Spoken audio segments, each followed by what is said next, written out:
And we are here for the Kent County Board of Commissioners Policy and Operations Committee meeting. So I call this meeting to order. First item on our agenda is public comment. Is there anyone that would like to address the committee?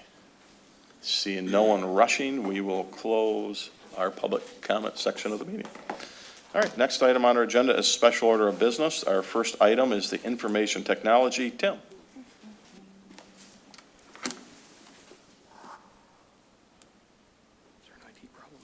Probably. Thank you. There you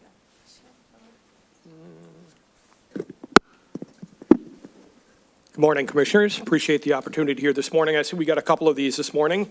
So my friend Amy will be up next with the HR group. So we'll jump right in, but appreciate the opportunity here to spend a little bit of time telling you what we've been up to. We don't get the opportunity to stand in front of you a lot, and that's usually a good thing. So we'll jump right in. I think we have 84 slides and 40 minutes of content, so we'll move right along.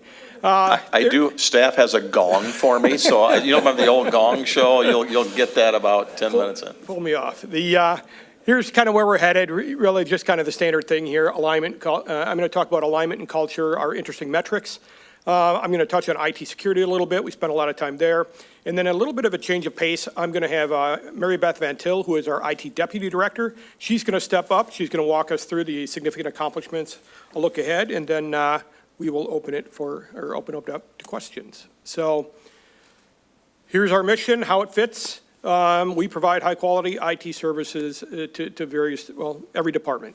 And that's what we do. And really the second part of that statement, I think, is really the meat there. We strive to get the right person access to the right data or the right application securely and easily on a device that we know about in our environment, right? Or it's really the meat, and I think encapsulates nicely what we do.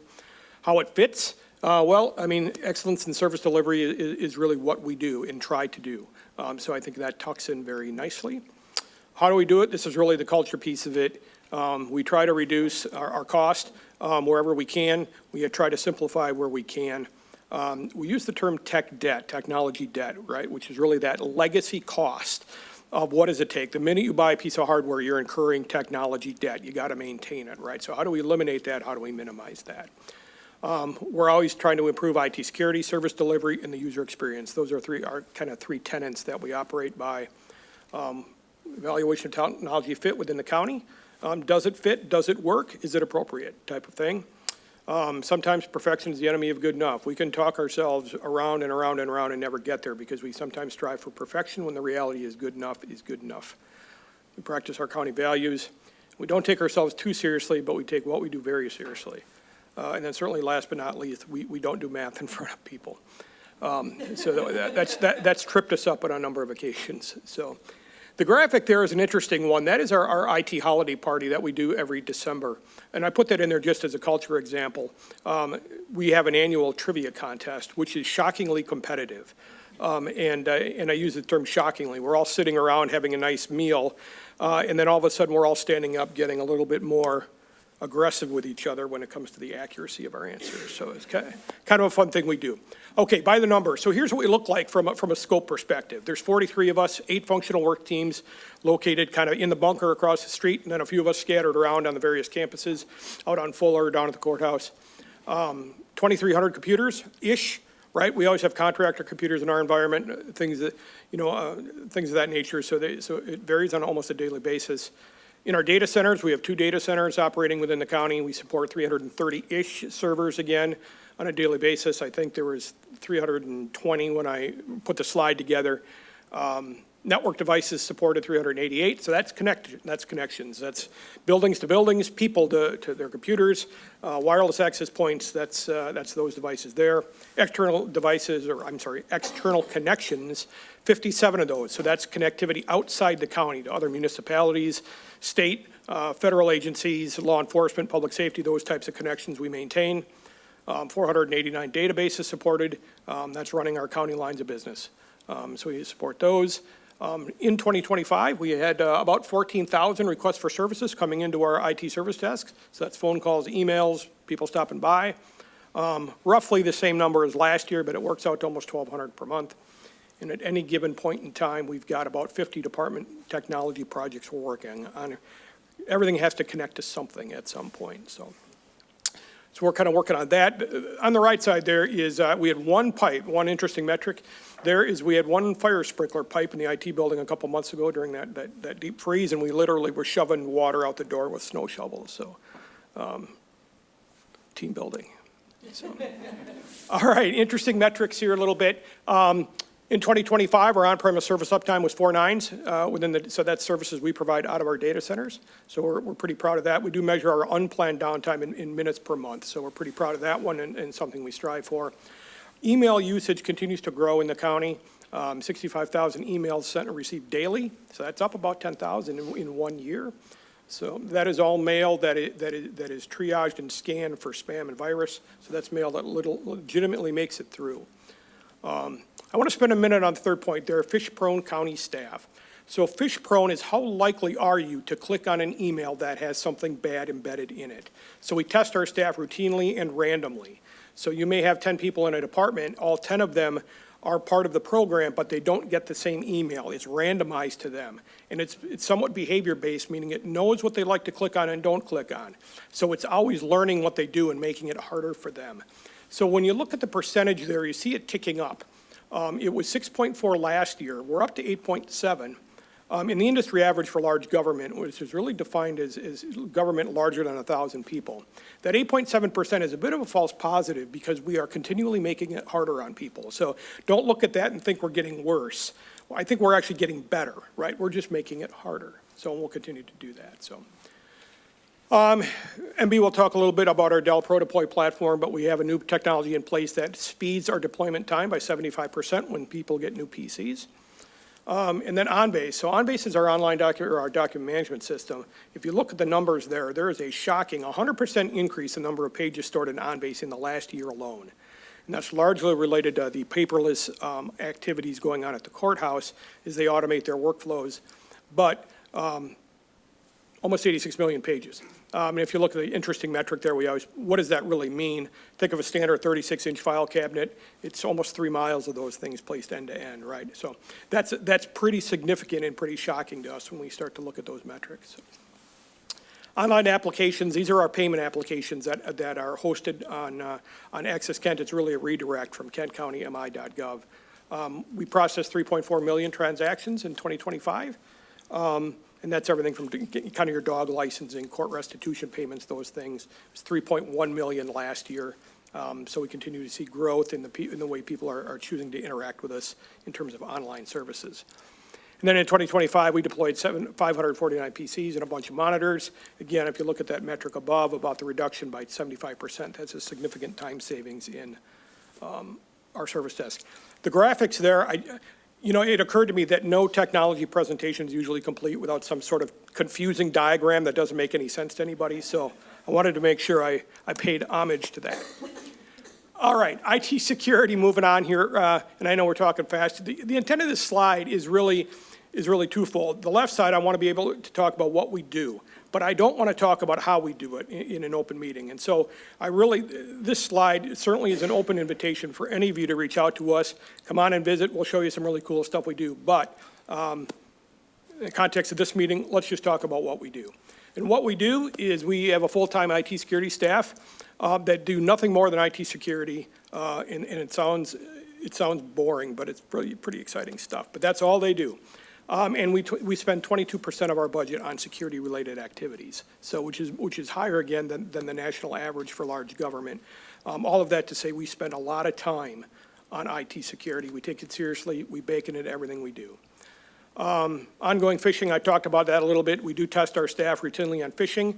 We also do a bi-monthly staff security awareness training, right, where they actually watch videos and take a little quiz, and we watch the metrics associated with that too. So. Everyone continues to be interested in IT security, whether it's a rating agency, compliance activities, HIPAA, PCI compliance, CJIS compliance, everybody's talking about it. They're not just saying, tell me anymore, now they're saying, show me, right? So some of them are coming across the street looking at what we do. It's not just the questionnaire anymore. We have to be a little bit more detailed in showing that we're actually doing the things we say we do. We follow a couple of different frameworks. best practice types of things, defense in depth, right? Never just one thing, but multiple layers of IT security. We measure ourselves by NIST framework. They say we're low based on an honest realization of how we do, so that's encouraging. We talked about audits, compliance, that ongoing cycle of remediation types of activities as they get more and more technical. On an annual basis, we do a penetration test for internal and external. It's not just the old hacking that people think about trying to get in. They're also doing social engineering. They're making phone calls. They've dropped USB devices in parking lots before, trying to figure out what are people prone to do. So that's pretty wide ranging. People think of penetration testing as just from the inside out, from the outside in, excuse me, but it's really, hey, what if, right? And so we're excited about that. Nobody knows when that's going on. Only a couple of us in IT do. It could be going on right now. We don't know. But so endpoint protection, so that's your laptop, right? That's stuff out in the field, people working at home. Behavior-based endpoint protection. It's not one size fits all. It watches user behavior. And when you deviate, it throws up a flag because something might not be right? It's largely individualized. We said we had 2,300 computers. We really have almost 2,300 versions of our endpoint antivirus type of protection because it's very individualistic based on how you work. Incident response plans, we continue to have formalized and informal incident response plans. We talk through those. We are formally engaged with the Emergency Operations Center, Scott Corbin's group out at the Sheriff's Department. So we sit at the table, participate in their exercises. We did have a cyber exercise last fall. So we appreciate his reaching out to us and getting engaged with them. And of interest maybe to this group, we do have a local cyber mutual aid task force. So this is Kent County, the city, most of the larger municipalities sitting at the table talking about, hey, even if something was to occur, can we leverage each other's expertise to get through this together? Because we're all in it together. So we're pleased with that. And then lastly, data loss protection there. We are watching data going out as well as data inside, right? As data moves from cloud to cloud, and those types of things. What is that data? What's in it? And why is it moving there? So we call that DLP, data loss protection. We are watching that too. And with that, I will turn it over to MB. Wow. This slide doesn't look right. Really big. We have a dedicated IT project manager for starters. Yeah, I don't know why That's very weird. that is very, Anyway. very strange. So I am Mary Beth Van Til, and more commonly known as MB from IT. And I was going to go through and talk about some of our significant accomplishments for this past year. And one of them was, as you saw, we have an IT project manager this year who is responsible for not only our large IT projects that we have in our department, but also serves as a resource to other departments that might have a large project with a technology component. So that's something that we're very proud of. I don't know what happened. I got half. Yeah. New end. Do we have it hard here? We have a hard copy. Yeah, grab a hard copy. Thank you. There you go. You're good. All right. We also, this past year, put together a new onboarding process. Amy Rolston had come to us and talked about, hey, we're not sure everybody has what they need on that first day hire. What can we do better? And there was a large group of us from IT and HR came together and put together this new hire orientation and account process. It's kind of a boring name. But what that means is we're getting people the right access on the right devices on the first day so they can jump in doing their job. We also have the expansion of OnBase. Tim touched on that. We have doubled our capacity, and that continues to grow. We continue to have more paperless initiatives, and recently, this past year, moved to some agenda online for you folks.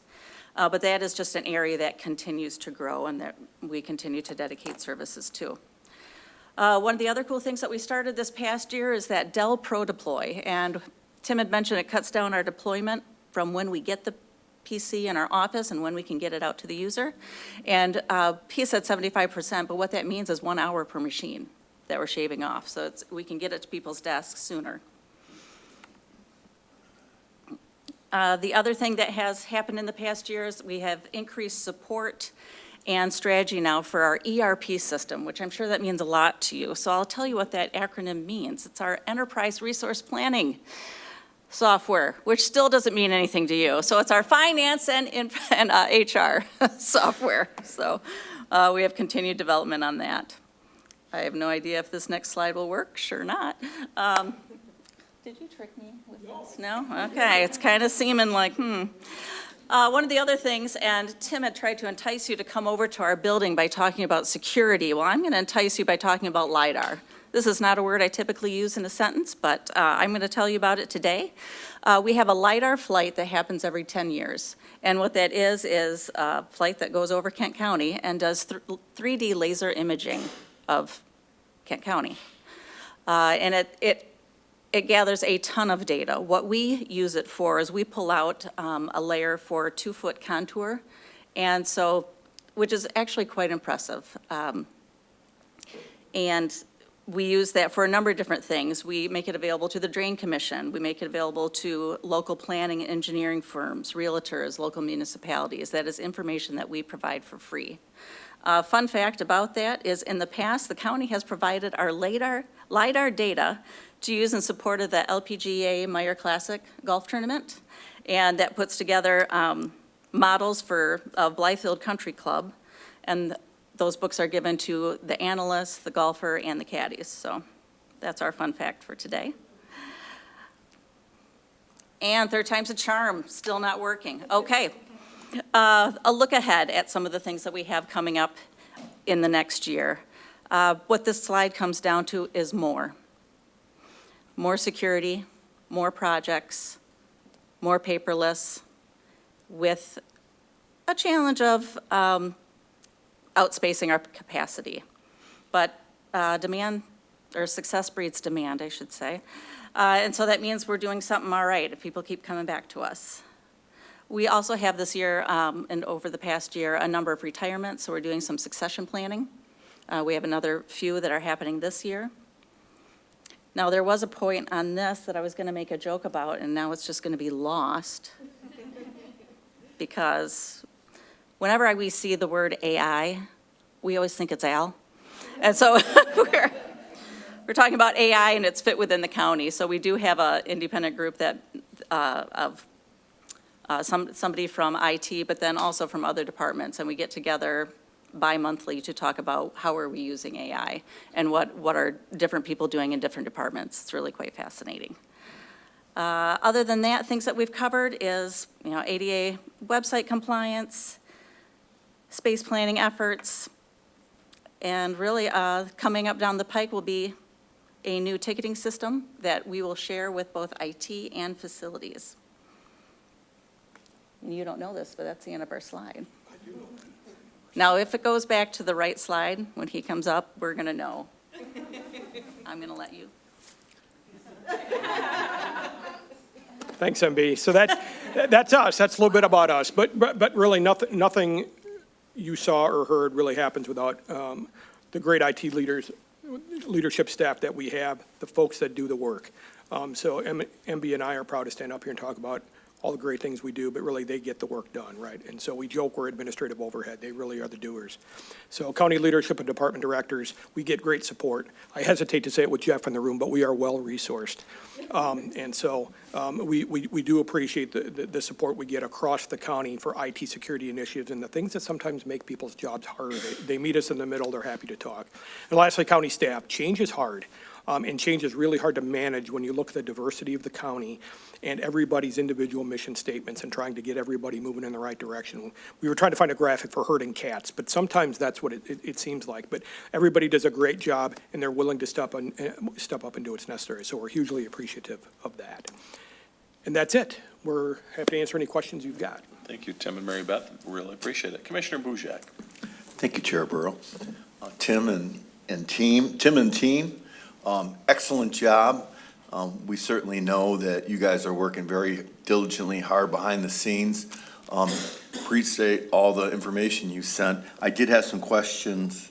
Well, first of all, I wanted to comment on the on-base 85 million documents. That is quite impressive. One clarification I want to make is pages and documents are two different things. Right. So a document is one thing, but a document could have 200 pages. So just sometimes we get hung up on pages versus Is it documents. pages or It's documents? pages, it's pages. 85 million pages, okay, fine. And so I came from that business world in engineering at GE Aviation, and we went through that whole scanning thing, converting everything to electronic images. So I totally understand, where the county, what the challenge was with the county and where you've gone with that. That's quite impressive. I did have a question about LiDAR, and is that available to commissioners? And It is. So LiDAR data is county funded, and this was jointly funded with the county and the USGS, and that is publicly available on our open data portal on kentcountymi.gov if you look under the GIS area. Okay, great. And then finally, the last thing I wanted to comment about is retirement succession planning. You did mention AI, and I'm not an advocate of reducing human resources, by implementing AI.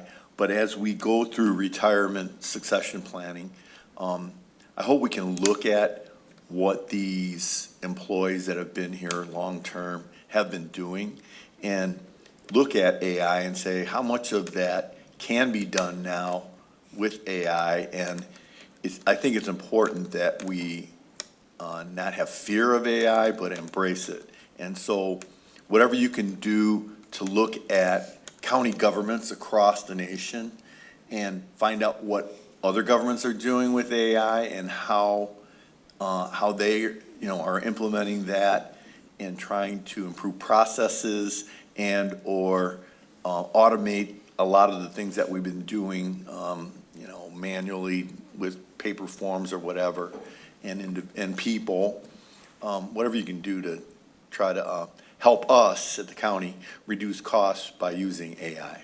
Yeah, I appreciate the comments. Thank you. AI is one of those things, and I know the slide was kind of busted up there, but, we're really preaching AI literacy across the county right now, right? We understand the benefit of it.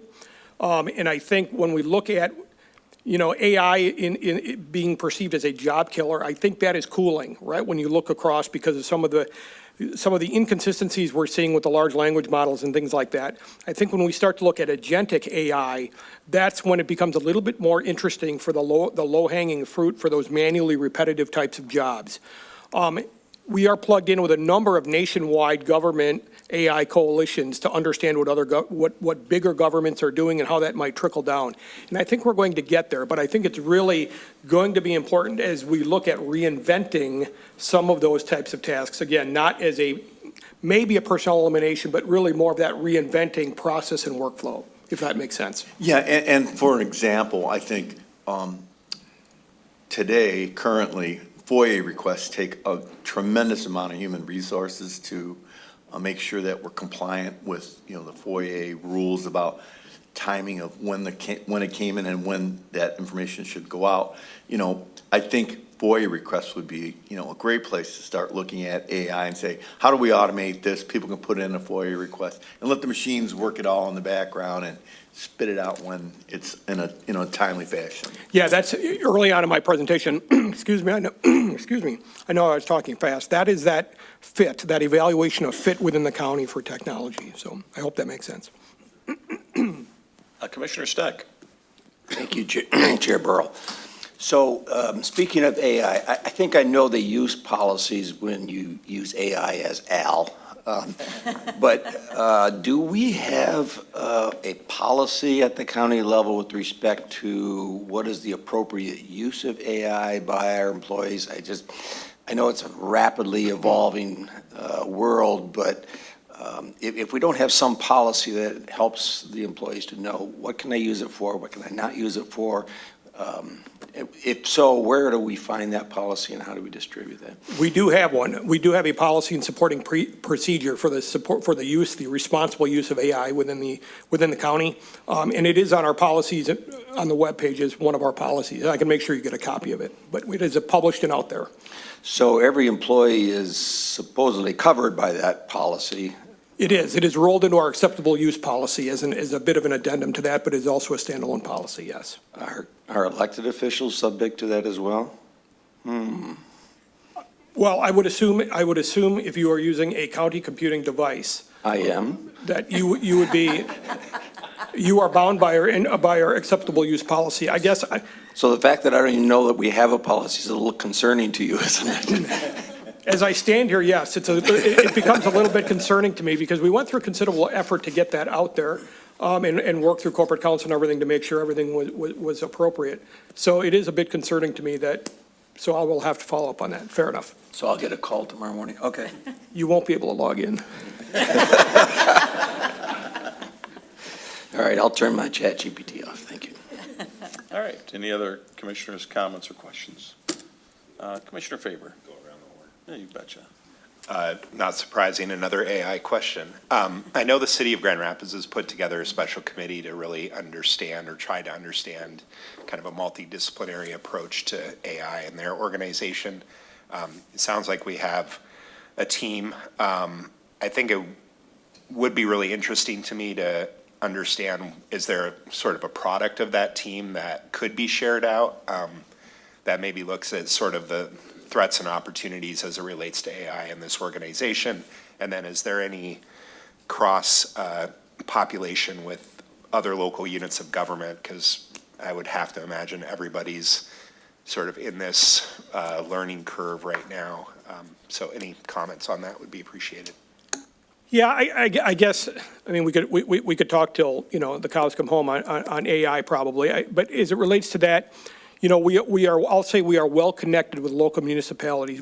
I mentioned cyber before, but, on a daily basis, there's always this undercurrent of what's going on, right? There's listservs, there's any number of ways that we stay in touch with our peers about what's going on. And AI is always one of those. And there seems to be, nobody is moving, I'll say, in the right direction. We're just all moving. And I think that what I see is a bit of a lack of cohesiveness because we're still trying to figure it out. We understand what private sector is doing, right? And they have resources to do that. But at the public side, well, we have mountains of data within Kent County or any county. But in order to use that data and use it responsibly, a lot of that has to be sanitized. And when you get to that level of sanitized, structured data, you start to question sometimes what's the real value in that data, right? Because it has to be so structured. And so I think a lot of us are stuck there when you get to a local government perspective. And I know that's not an answer to your question, but that's kind of where we are. So this group that MB mentioned is really just a kind of a best practice group to say, hey, we know it's out there, we're advocating for the responsible use of it. Let's just get together and talk about how you guys are doing that. And I hope we can share just through kind of that cross-functional communication, what's working and not working, just to generate ideas. So I hope that helps. I will say this, it continues to press on us, continues to weigh on us, that we frankly just don't have the time or resources to really put a really big committee together to do just that. So. Commissioner Morris? Thank you, Chair. Just a quick comment, not related to AI. Thank you. Thank you. Yeah. Thank you for the comprehensive update. I know very little about AI or IT or anything in that field, but what I wanted to comment on is it was very exciting and just really positive to see the culture of the department shine through, at least in the presentation, and I loved seeing that. So thank you for providing that component of it. Maybe IT seems dry sometimes, and it was fun seeing that part of the department shine through. So thank you for providing that, and I hope that continues. So thank you. You're welcome. Thank you. I appreciate that. That is one thing we truly work on is our culture, right? And trying to make sure we really don't take ourselves too seriously, and we have a little bit of fun too. So I appreciate you noticing that. Yeah, thank you. Commissioner LeGrand? Thank you, Chair. I just wanted to ask about the ADA compliance that you're working on. Are you talking about all the public-facing county websites? Now, I imagine you don't create those. Do you just test them for? Yeah, it's a good question. Thank you. So ADA compliance, there are federal guidelines and timelines coming out here in April that we have to meet. And some of those requirements, are based on size of government and some other things. But yes, for our public-facing pages, so KentCountyMI.gov and the online applications hosted, all of those have to meet those ADA compliance requirements. So we aren't necessarily doing the work, as much as coordinating with our vendors to make sure they are doing it. And so they are actively working on it. I believe they were like 58% complete last week, so they're very, very close. Thank you.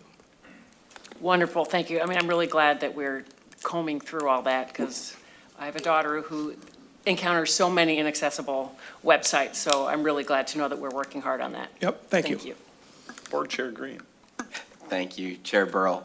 Thanks for the presentation, guys. I just had a quick question. You get to have a finance question here in the policy committee because I sit on both. So thinking about we're getting into the conversation about the fiscal 27 budget, and I just wanted to know if you guys can give a sense kind of outside of the budget document that we get, or just kind of big picture, like what is the county's total investment that we make in IT, not just specifically to your budget, but like software, maintenance agreements, IT spending in other departments, that kind of thing.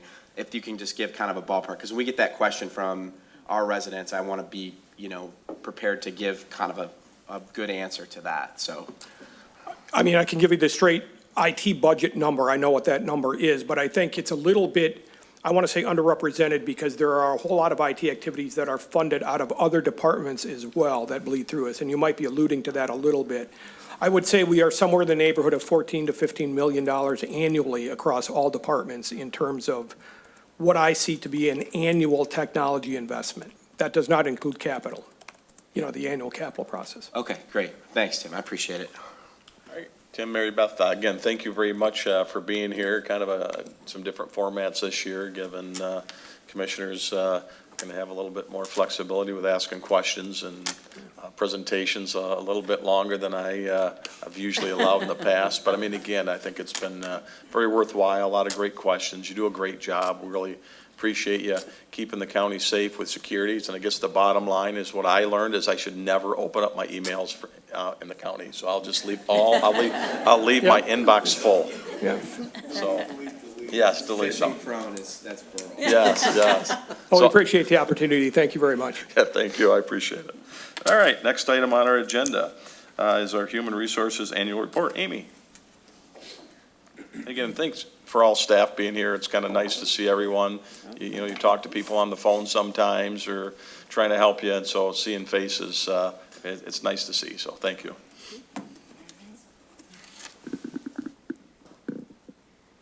Good morning.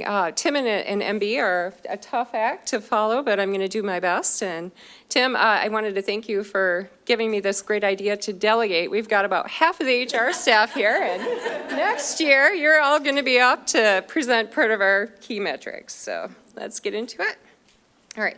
So this is a recent picture of our HR team. We currently have 16 team members, and we have 3 vacancies that we're working to fill. And we provide comprehensive HR services throughout the entire employee life cycle, starting with sourcing talent and working all the way through administration of retirement benefits.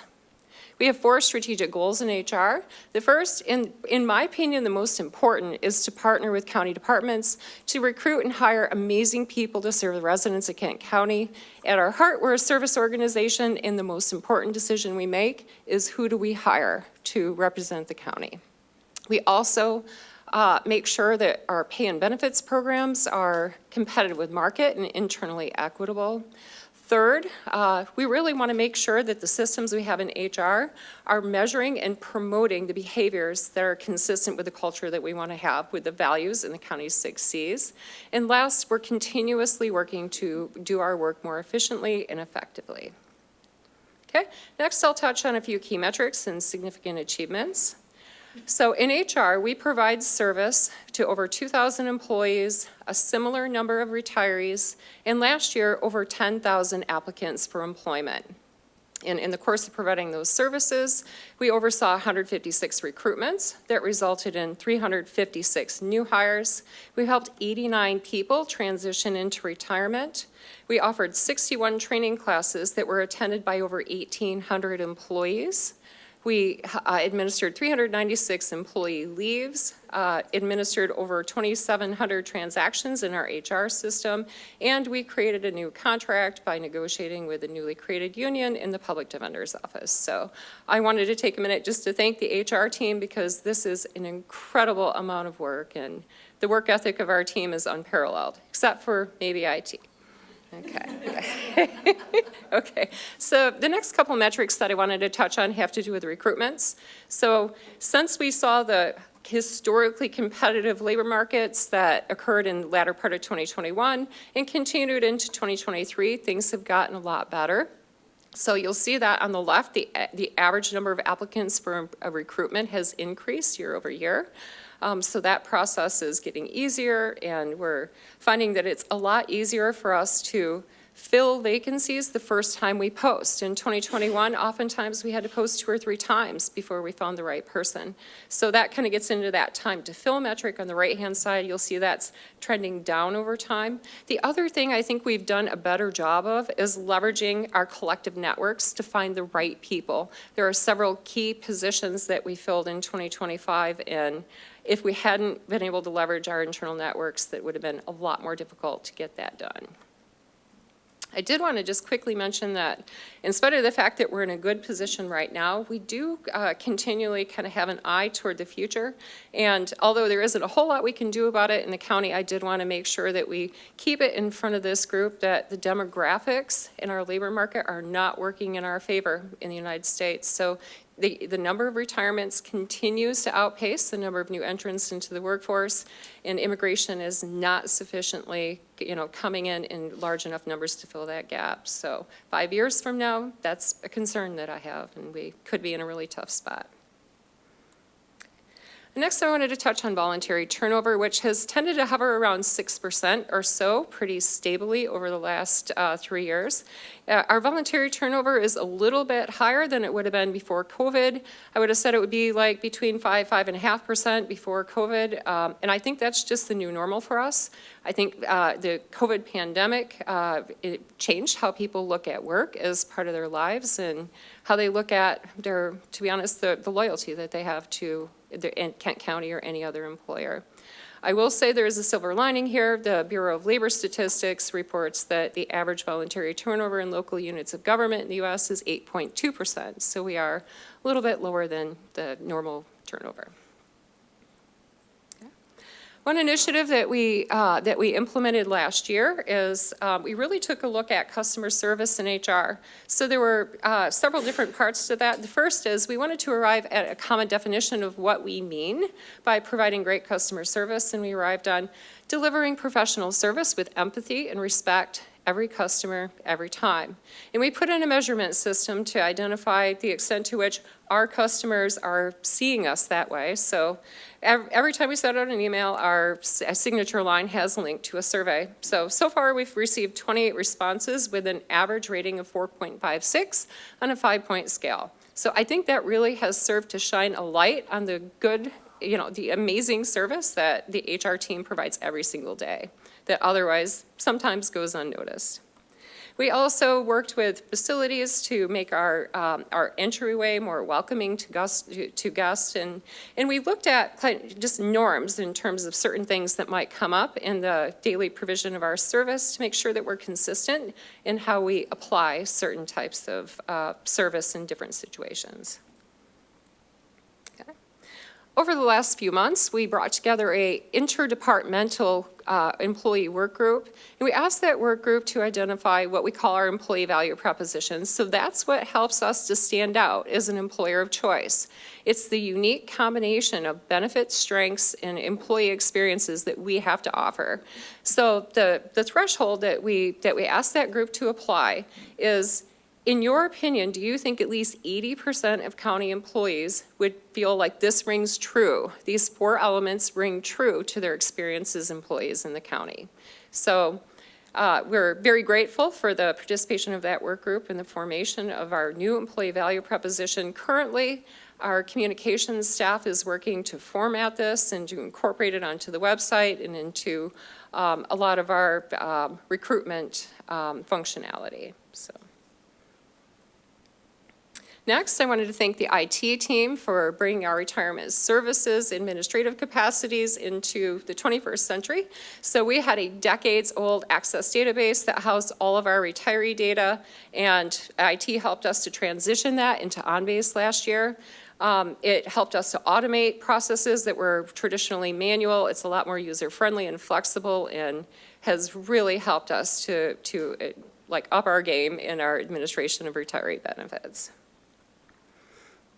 Last year in February, seems like ancient history now, but it wasn't 2025, the state implemented the Employee Sick Time Act, so that did require a lot of heavy lifting on HR's part to make sure that we were administratively competitive with our policies and our HR system configuration. And we also had to train managers to make sure they understood how the law worked and that they were compliant.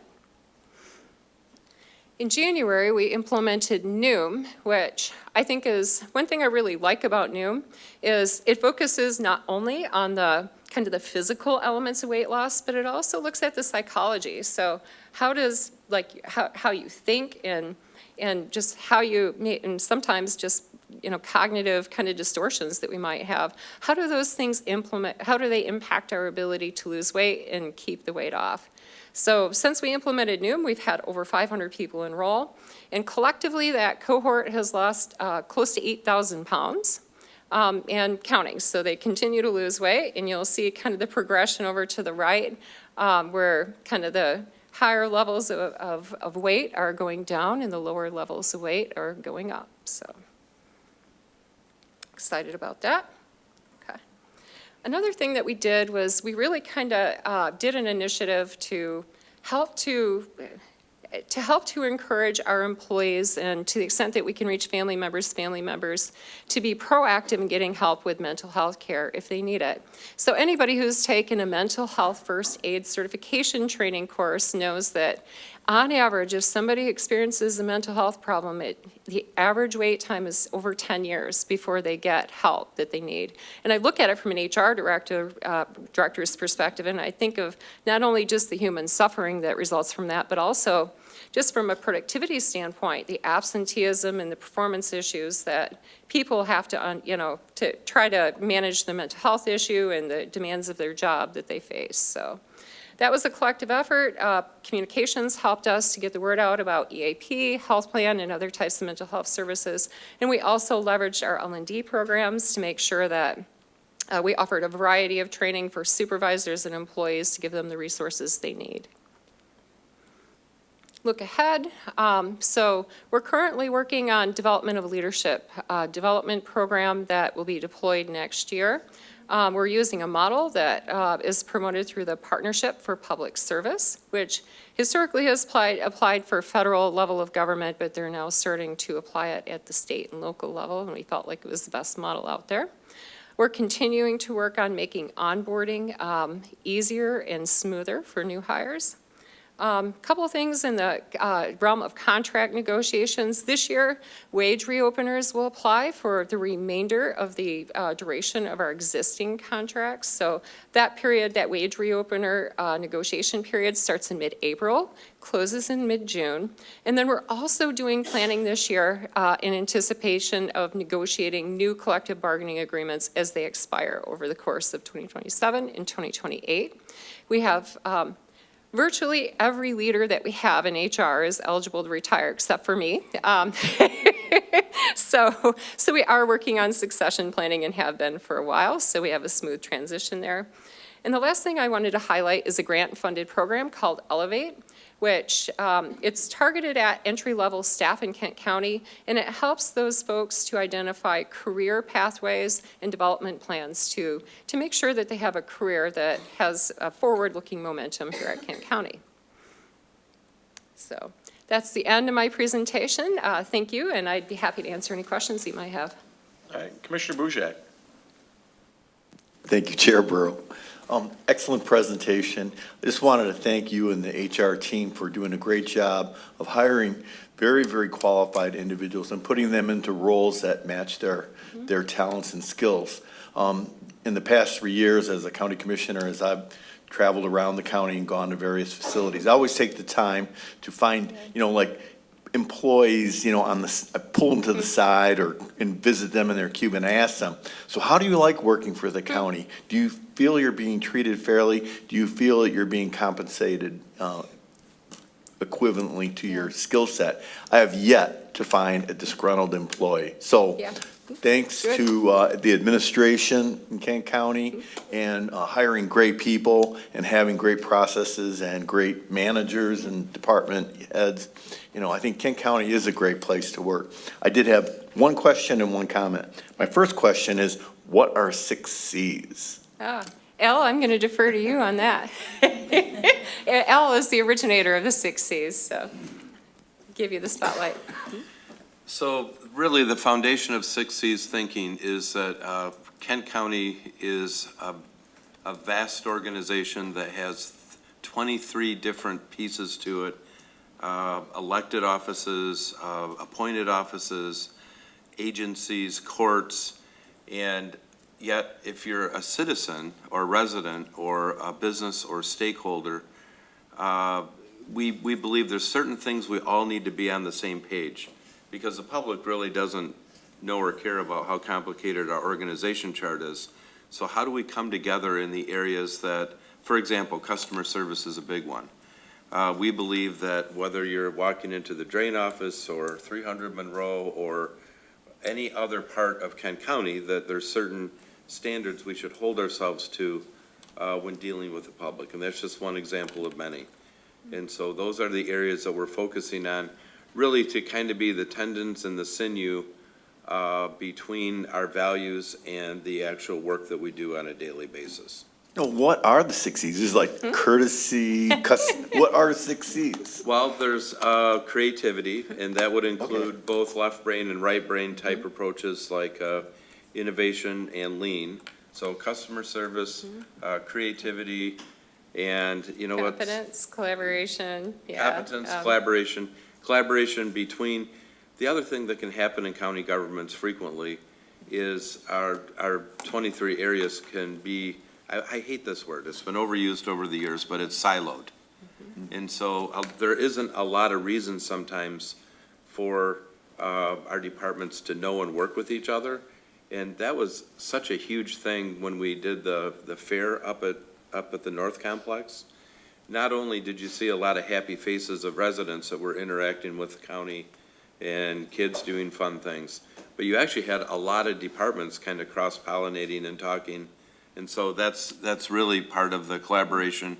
Competence, we really want to assist our employees with professional development in a way that makes the county operate better, also improves the competence of each individual, and hopefully something that they can carry into other aspects of their lives as well, and not just work. What did I miss? All right, so we had one that I think we just recently renamed, but I can't remember what we renamed it to. It would have to do with like engagement, but that starts I with an think E, it's so. Connect, That's it's not right. connect, yeah. Yeah, connect, yeah. Yeah, and that's just how do we connect together as employees, how do we grow culture, how do we connect out in the community with stakeholders, and we're really excited. It's kind of where the engagement program is lying, with a lot of the things we are planning to do to improve how we connect as individuals and with the community. Yeah, I didn't mean to try to trip you guys up, That was a good question. but It was- I saw in her presentation, the 6 Cs, I'm like, Yeah. we all know what that is, I don't know. And my second thing I wanted to comment on, and back to AI again, you know, you showed that I think it was 89 retirees, I believe. Yeah. And I'm not an advocate of eliminating employees, you know, Yeah. in our current model. But as we have employees that are transitioning out of the workforce, I really think we need to look at those positions and what those individuals were doing.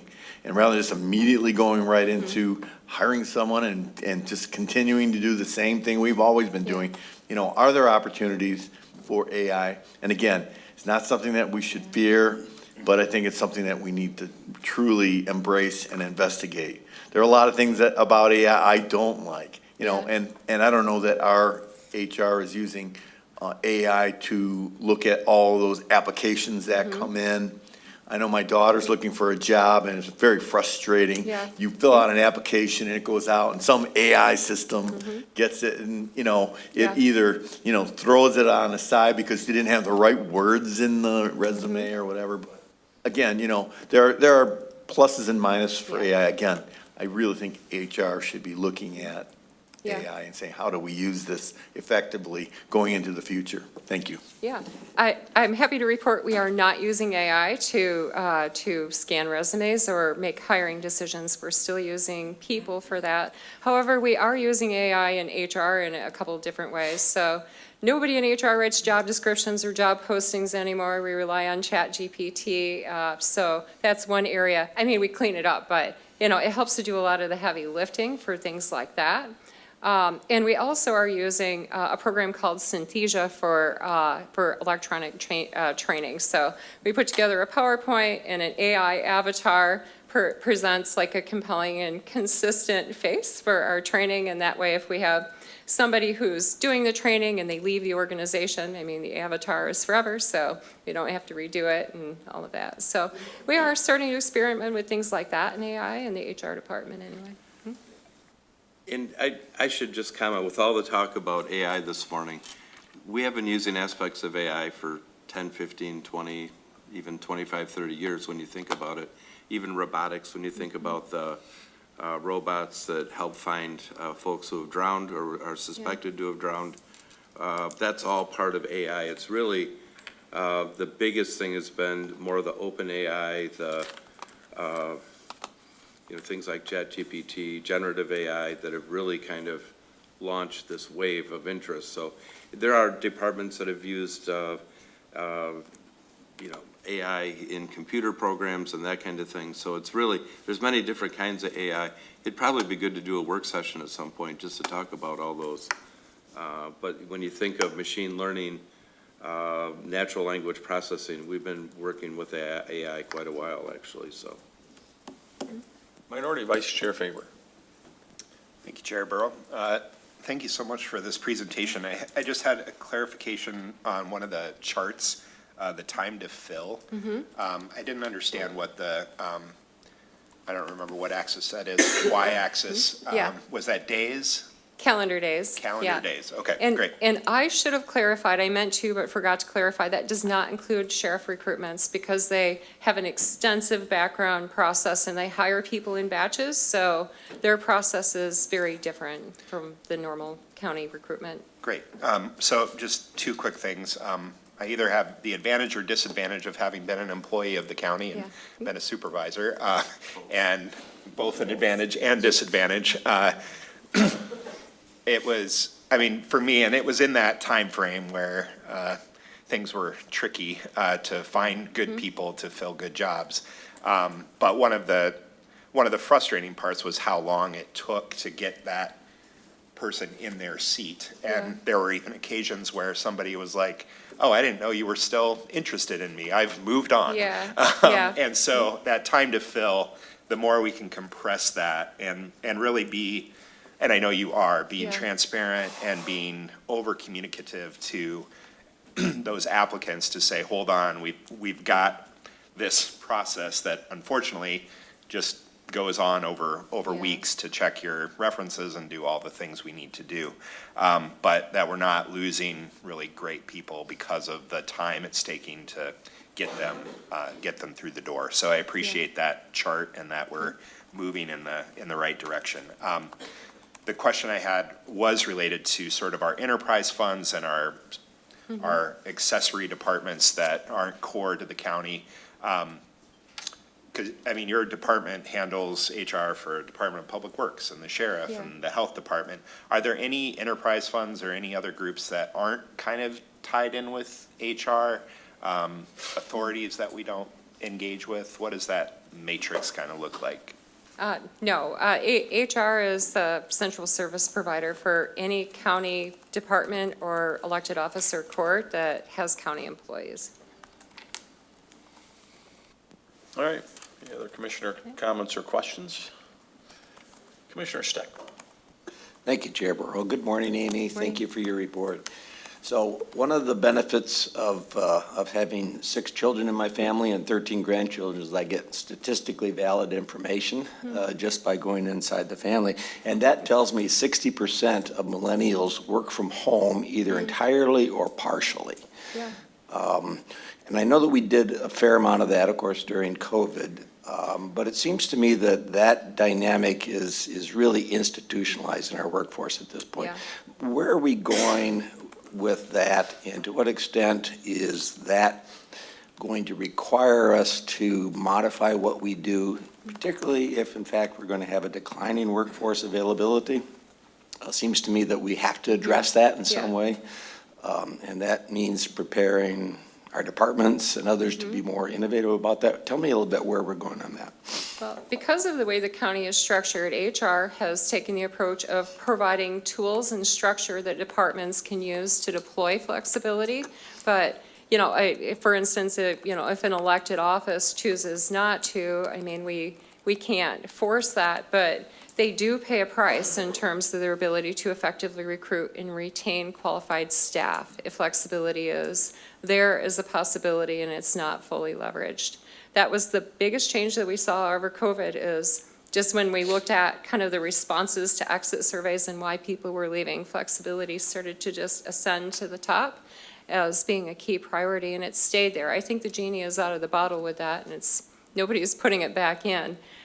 So I think over time, our departments have realized that it's something, even if they don't like it, that they, have to do if they're going to be successful in recruiting and retaining great people. We also, continue to provide counseling to them as, if they experience challenges with, supervision of a distributed workforce that works part of their time remotely.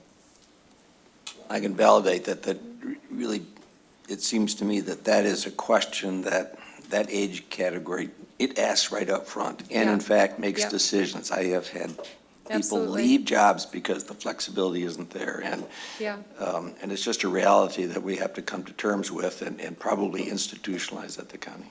Yeah. All right, any other commissioners' comments or questions? All right, I got a few. I guess speaking of flexibility, Yeah. I know I've mentioned to you with this before, Amy, and that Yeah. is when it comes to holidays, I've always, I think you said years ago we had this, then it got out of the system. I always think with a lot of our holidays, there's probably a core of basic holidays that we wouldn't change.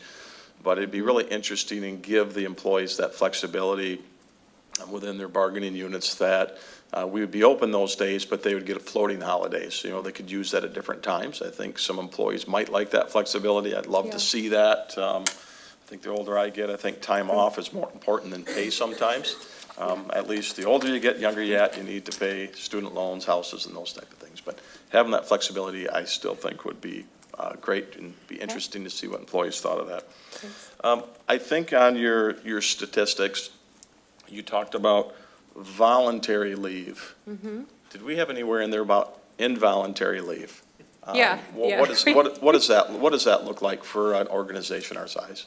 Well, and I guess I'm going to say there's a little bit of a intermingling between voluntary and involuntary. Unless somebody, committed a really egregious offense, we're usually very open to that person resigning.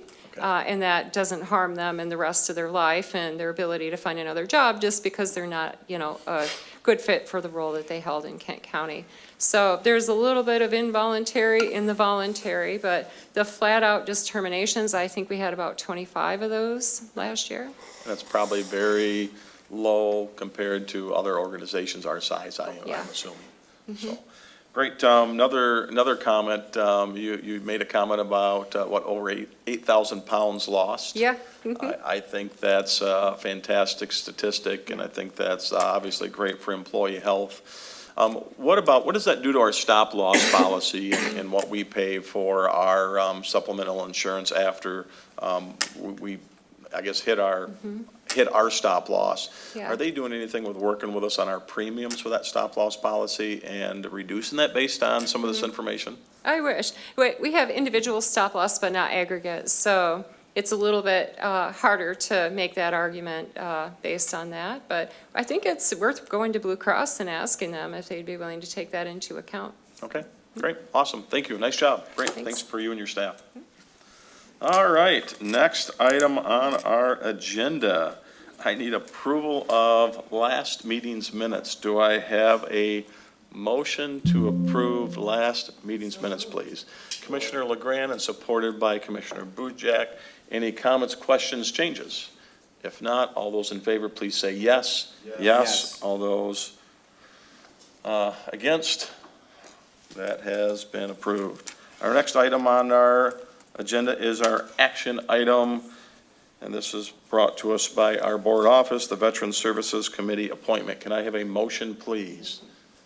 Motion by DeBoer, supported by LeGrand. Commissioners' comments or questions? This is a gentleman that was interviewed by Ranking Member Hennessy and Commissioner Merchant last go-around, last fall. This is a person that they both had high marks for. He did not get the position at that time. There was a resignation, and they did think highly of both those applicants, and they were in full support of me making that appointment, or at least suggesting that and bringing it to our committee. So that's how that approval process went on this one, and that's why none of us saw it. So if there's no comments or questions, all those in favor, please say yes. Yes. All those opposed, that will go to full board. All right, commissioners, comments, questions, or concerns? All right, Board Vice Chair Faber. Yeah, I just want to remind folks that they have an email that made it through IT that is an invitation to take a survey about what our legislative priorities will look like for this year. Please, I would encourage at least, at minimum, every member of this committee spend some time and let us know what you're thinking about. I believe that closes on Friday. So check your email if you missed it. Please give that input. We would appreciate it. Well, thank you, Commissioner Faber. I was going to mention that as well. That also did go out to staff or departments, and we did have 7 departments that did respond with some priorities that they would like to see, and we are short on commissioner involvement on that. Obviously, I think you saw that email. I mean, we really need to look at things that are going to gather bipartisan support in Lansing. If we get a little partisan on it, we will not get anything through this year. So just keep that in mind with your feedback that you receive. All right. Seeing no other comments or question, meeting is adjourned. Thank you so much. Appreciate everyone being here.